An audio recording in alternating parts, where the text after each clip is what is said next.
Stories are good. Stories always leave the reader or the listener with an impression, something to ponder on. And then the reader or the listener can then sort of figure out, where does the shoe fit? How can I apply the lesson that I've drawn from the story into my own life?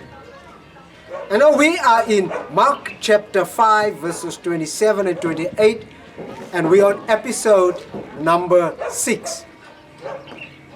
In Mark chapter 5 we see the life of this woman and 3 things that we learn from her life. She's got a remarkable story. The first 2 things that we notice in verse 27, where it says that when she heard about Jesus, she came up behind him and touched his clothes. Those are the 2 things. The third thing that we see is in verse 28, where it says that, for she thought, if I could just touch the hem of his garment, I will be healed. Let's back down a little bit and go to the first part in verse 27, where it's telling us of her story. This woman, when she heard about Jesus. Let me just create some scenario here. And let's give her a name. Let's say her name is Doris.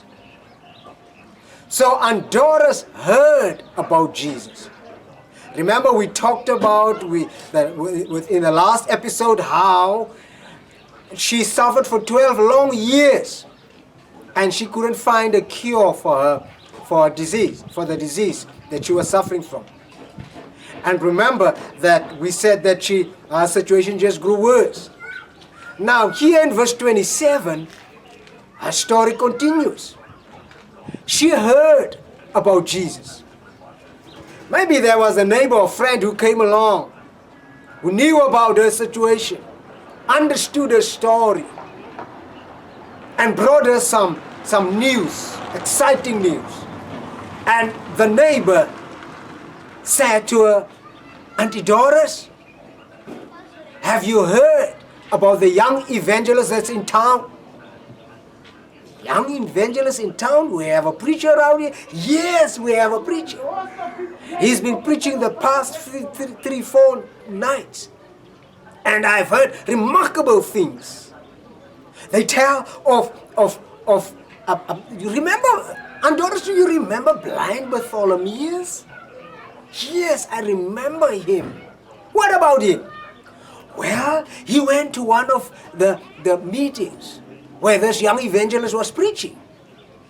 And there, along the way, he met the preacher. The preacher was also en route to the service. And he touched his eyes. He made some mud. This rumor goes that he had some mud, spit on the ground, and made some mud and applied it on the blind man's eyes and told him to go and wash his, and the man can see now. Is that real? Yes, Aunt Doris, it's real. Remember the other fellow, the one that's insane, who used to live in the tombs? Remember, he used to beat up people and even cut himself with stones. You remember that guy, Auntie Doris? I remember him. Now tell me about him, what happened? Well, when this man met with this young evangelist, the preacher ministered to the man, and that man is not insane anymore. He's by his full mind. And by the way, I heard he has become one of the disciples of this preacher. He's also now preaching. He's by his right mind. Well, tell me more.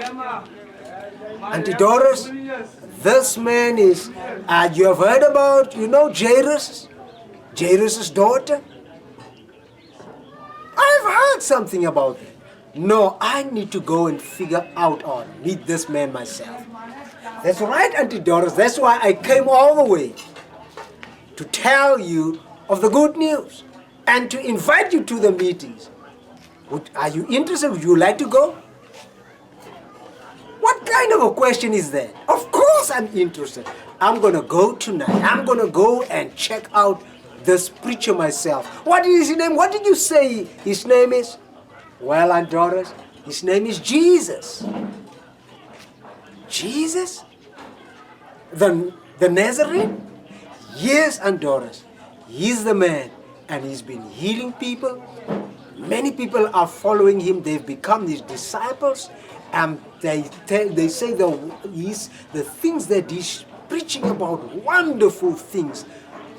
And Doris, I think this might be your night. It might be your moment. Say no more, my friend. I'm gonna be at the meeting. I'll just wait on my husband to come home, and I'll ask him to escort me to the meeting. I'm gonna go and meet this Jesus.